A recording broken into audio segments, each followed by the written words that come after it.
Which is the best location for apical pulse assessment in adults? A. Fourth intercostal space at the right mid-axillary line. B. Fifth intercostal space at the left mid-clavicular line. C. Fourth intercostal space at the right mid-axillary line. D. Fifth intercostal space at the mid-clavicular line. The answer is option B, fifth intercostal space at the left mid-clavicular line. The apical pulse is one of the 8 common arterial pulse sites. It can be found in the left center of your chest just below the nipple. This position roughly corresponds to the lower or pointed end of the heart. Listening to the apical pulse is basically listening directly to the heart. It's very reliable and non-invasive way to evaluate cardiac function. It is also preferred method for measuring heart rate in children. In adults, the apical pulse is located at the fifth intercostal space at the left mid-clavicular line, and in infants and young children, the apical pulse is located at the fourth intercostal space at left mid-clavicular line. Which is a 30-point questionnaire scale that is used extensively in clinical and research settings to measure cognitive impairment at the bedside? A. ASRS, that is Autism Spectrum Rating Scales. B. MMSE, that is Mini Mental Status Examination. C. BPRS, that is Brief Psychiatric Rating Scale. D. FAST, that is Functional Analysis Screening Tool. The answer is option B, MMSE, that is Mini Mental Status Examination. The Mini Mental Status Examination or Folstein test is a 30-point questionnaire that is used extensively in clinical and research settings to measure cognitive impairment. It is commonly used in medicine and allied health to screen for dementia. It is also used to estimate the severity and progression of cognitive impairment and to follow the course of cognitive changes in an individual over time, thus making it an effective way to document an individual response to treatment. MMSE is a simple pen and paper test of cognitive function based on a total possible score of 30 points. It includes test of orientation, concentration, attention, verbal memory, naming and visuospatial skills. A diagnosis of meningitis is made through the analysis of CSF. Which of the following results would be expected with the diagnosis of bacterial meningitis? A. Cloudy CSF, elevated WBC, elevated protein and decreased glucose. B. Clear CSF, decreased WBC, elevated protein and elevated glucose. C. Cloudy CSF, decreased WBC, decreased protein and elevated glucose. D. Clear CSF, elevated WBC, decreased protein and decreased glucose. The answer is option A, cloudy CSF, elevated WBC, elevated protein and decreased glucose. Meningitis is an infection and inflammation of the protective membranes covering the brain and spinal cord caused by a bacterial or viral infection. A definitive diagnosis of meningitis requires a spinal tap to collect CSF. In people with bacterial meningitis, the cerebrospinal fluid often shows a low sugar level along with an increased white blood cell count and increased protein, and CSF looks cloudy. CSF measurements in bacterial meningitis is glucose less than 34 mg per dl, protein greater than 220 mg per dl, WBC is greater than 2000 per microliter and neutrophils greater than 1180 per microliter. Identify the following image which is used for oxygenating the patient. Option A, simple oxygen mask. Option B, partial rebreather mask. Option C, non-rebreather mask. Option D, Venturi mask.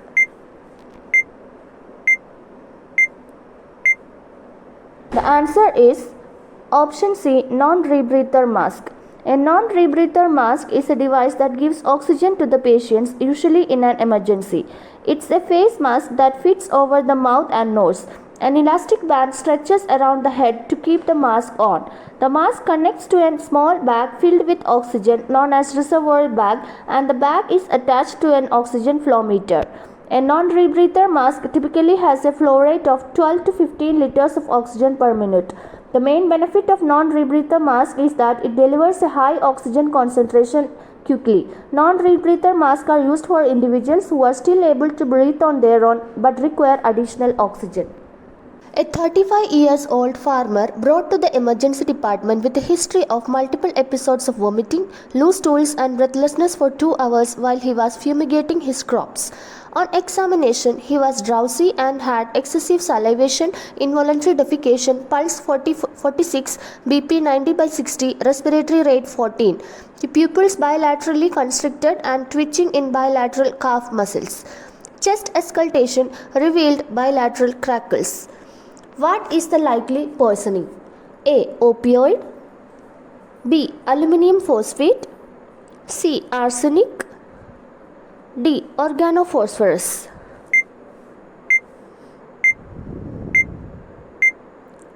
The answer is option D. Organophosphorus poisoning. Acute organophosphorus poisoning occurs after dermal, respiratory or oral exposure to either low volatility pesticides or high volatility nerve agents. Organophosphates are chemical compounds formed through the esterification process involving phosphoric acid and alcohol. These chemicals serve as a primary component in herbicides, pesticides and insecticides and have extensive application in manufacturing, plastics and solvents. They are also primary constituents in nerve gas. Severe organophosphate toxicity, a typical patient may exhibit unresponsiveness, pinpoint pupils, muscle fasciculations and diaphoresis. Additional symptoms can include emesis, diarrhea, excessive salivation, lacrimation and urinary incontinence. A patient presenting the signs and symptoms like persecution, suspicion and lack of insight. These are the classical symptoms of which type of schizophrenia? A. Paranoid schizophrenia. B. Simple schizophrenia. C. Hebephrenic schizophrenia. D. Undifferentiated schizophrenia.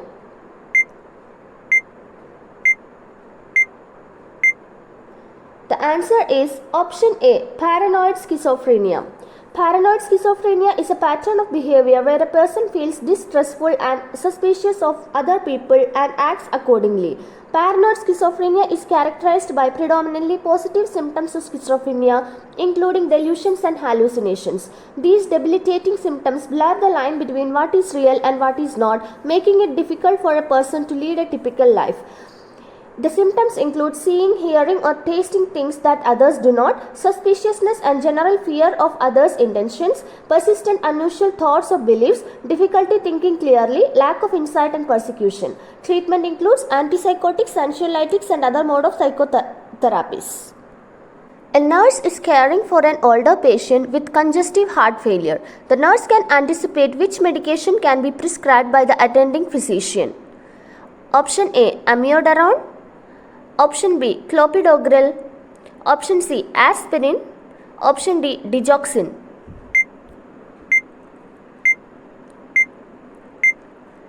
The answer is option D. Digoxin. Heart failure, also known as congestive heart failure, is a condition that develops when your heart doesn't pump enough blood for the body's needs. This can happen if the heart can't fill up with enough blood. It can also happen when the heart is too weak to pump properly.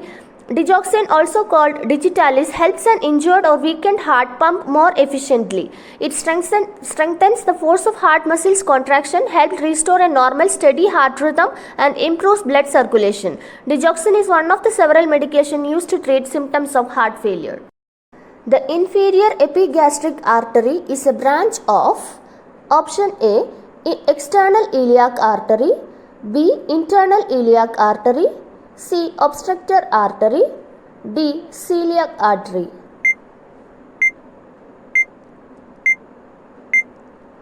The answer is option A. External iliac artery. Inferior epigastric artery is a blood vessel that carries oxygen-rich blood in the abdomen or belly. It's one of the 3 epigastric arteries that supply blood to the abdominal muscles. The 3 epigastric arteries include inferior epigastric artery, superior epigastric artery and superficial epigastric artery. Inferior epigastric artery supplies blood to the abdominal muscles. It branches from external iliac artery near the groin. It has many of its own branches that feed muscles and tissues in the abdomen and pelvis. In an interview with a psychiatric patient, the patient said to the nurse that, "I am a planet, I am a king," etc. This is commonly seen in which type of psychiatric disorder? Option A. Delusion of grandiosity. Option B. Delusion of nihilism. Option C, erotomanic delusion. Option D, persecutory delusion. The answer is option A, delusion of grandiosity. Grandiose delusions are unfounded and inaccurate beliefs that one has special powers, wealth, mission, or identity. Grandiose delusion can potentially cause harm across multiple life domains, including physical, sexual, social, occupational, and emotional. Signs and symptoms include boast about real or exaggerated accomplishments, consider himself more talented or intelligent than others, dismiss or try to one-up the achievements of others, believe he don't need anyone else to succeed. In the hospitals, blood spills are cleaned with which of the following solutions? A. Glutaraldehyde. B. Potassium nitrate. C. Sodium hypochlorite. D. Dettol.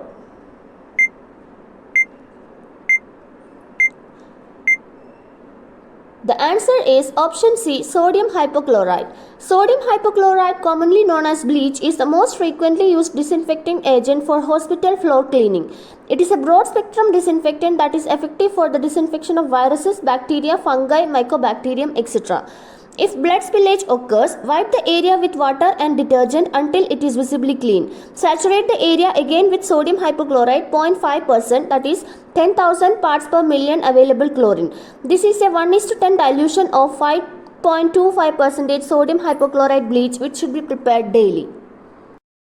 Wernicke's encephalopathy occurs in alcoholic patients due to the deficiency of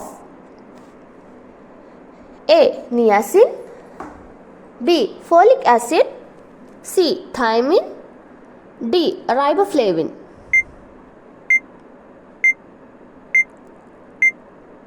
The answer is option C, thiamine. Wernicke's encephalopathy is an acute neurological condition characterized by a clinical triad of ophthalmoplegia, ataxia, and confusion. This disease is caused by thiamine deficiency, which primarily affects the peripheral and central nervous system. The most common cause of thiamine deficiency is chronic alcohol use. The signs and symptoms include balance problems or loss of coordination, confabulation, confusion or delirium, difficulty walking, drowsiness, extreme loss of body heat, tachycardia, hypotension, etc. The preferred dose of thiamine treatment for Wernicke's encephalopathy is 500 mg given 1 to 3 times daily parenterally. Identify the below image which is used for thyroidectomy. A. Joyce retractor, B. Doyen's retractor, C. Hand retractor, D. Hook retractor. The answer is option A, Joyce retractor. The Joyce or Friedman self-retaining retractor is used to retract soft tissues and enhance the visualization of surgical field in small surgical sites like in thyroid and vaginal surgeries. The device has an overall size of 15.5 cm. It is used in thyroidectomy to retract the skin. Joyce thyroid retractor is a semicircular retractor with 2 blades attached to the handle. The end of the blades is sharp like a towel clip with a catch or ratchet on it. It is a self-retaining retractor used for thyroid and parathyroid surgeries. Projectile vomiting is a characteristic symptom of which of the following conditions? Option A, pyloric stenosis. Option B, hernia. Option C, appendicitis. Option D, imperforate anus. The answer is option A, pyloric stenosis. Pyloric stenosis is a narrowing of the pylorus, the opening of the stomach, into the small intestine. This type of blockage is also referred to as gastric outlet obstruction. Normally, food passes easily from the stomach into the duodenum through a valve called pylorus. In pyloric stenosis, the muscles of the pylorus are abnormally thickened, which prevents the stomach from emptying into the small intestine and the food back up into the esophagus, leading to projectile vomiting. The other signs and symptoms include belching, abdominal pain, constant hunger, dehydration, failure to gain weight, wave-like motion of the abdomen shortly after feeding and just before vomiting occurs. The surgery is known as pyloromyotomy. The surgical intervention for pain management, which involves cutting the nerve root to relieve pain, is called A. Radiofrequency ablation, B. Rhizotomy, C. Chordotomy, D. Cryoablation.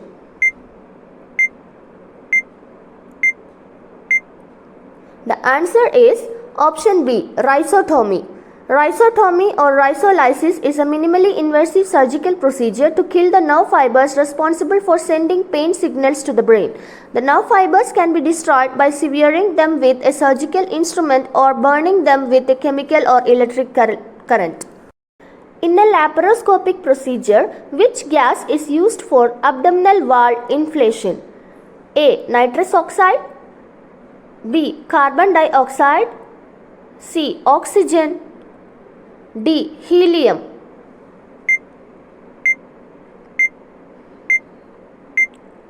The answer is option B. Carbon dioxide.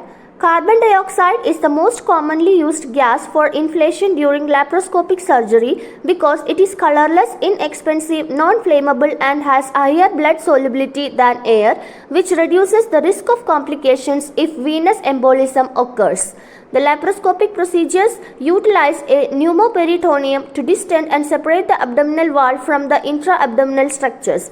Carbon dioxide is most commonly used for this purpose.